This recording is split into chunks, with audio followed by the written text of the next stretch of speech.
இப்போ எல்லாருமே பண்ணும்போது ஒரு 2-3 பேருக்கு வந்து எனக்கு ரொம்ப அந்த யதார்த்தத்துடைய அனுபவம் வந்து எனக்கு கிடைச்சது. எனக்கு ஏன்னா சின்ன வயசுல இருந்து எல்லாமே பார்த்ததுனால எனக்கு அதுக்கு இருக்க யதார்த்தத்துக்குள்ள இருக்க அந்த எசன்ஸ் இருக்குல்ல, எசன்ஸ் மீன் மாம்பழம் இருக்கு. மாம்பழம் நல்லா இருக்கும், பட் சாப்பிடும்போது அதுல வந்து 3 சுவை வந்து கலந்து இருக்கு. அந்த எசன்ஸ், அந்த எசன்ஸ் வந்து இந்த நாக்கு வந்து ரிசீவ் பண்ணணும். அதான் மாம்பழம். லைஃப் அதுதான்.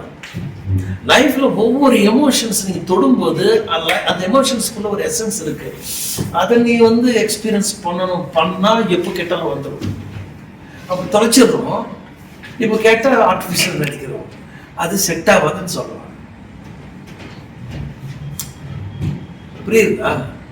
அங்கே நம்ம பெஸ்டா பண்ணியிருப்போம், ஆனா நம்ம டேஸ்ட் பண்ணிருக்க மாட்டோம். நீங்க போய் உட்கார்ல, அந்த எசன்ஸ் தான் நம்ம வேணும்னு நான் கேட்கிறேன். That is what I am saying. Realistic acting, method acting அப்படிங்கிறது ஒண்ணுமே கிடையாது. Unknown from the known. You heard this word. அறிந்ததிலிருந்து அறியாது. உனக்கு ஒரு விஷயம் தெரியும், நீ செய்யறது ரியலிஸ்டிக், யதார்த்த வாழ்க்கையில் இருக்கிறீங்க, அது subject.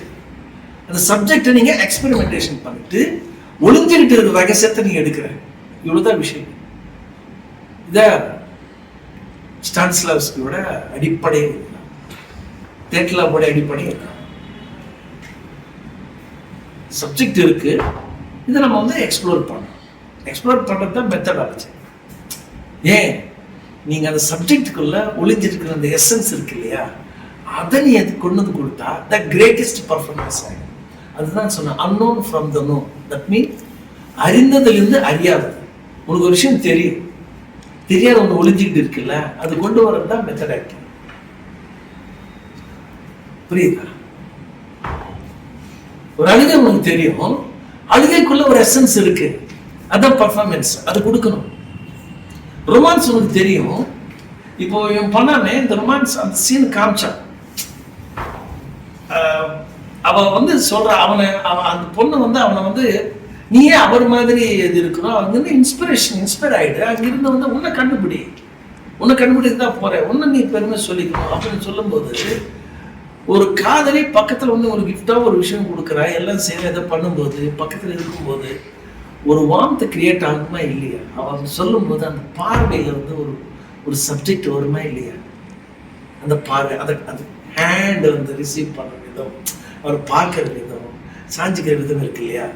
It's a beautiful area. அந்த வார்ம், அந்த ரியல் அந்த அஃபெக்ஷன் இருக்கு இல்லையா, அங்க ஒரு விஷயம் ஒளிஞ்சுக்கிட்டு கிடக்கு, அந்த எசன்ஸ். அதுதான் கேமராக்கு தேவையா இருக்கு. வெறும் பர்ஃபார்மன்ஸ், வெறும் ஆக்டிங்ல வந்து ஓகே அது ரியலிஸ்டிக்கா இருக்குல்லன்னு சொல்றேன், பட் அதுல வந்து எசன்ஸ் மிஸ் ஆகுதுல்ல. அது நீ எக்ஸ்பெரிமெண்டேஷன் பண்ணாதான் கிடைக்கும், எக்ஸ்ப்ளோர் பண்ணாதான் கிடைக்கும். That process is called a method. புரியுதா?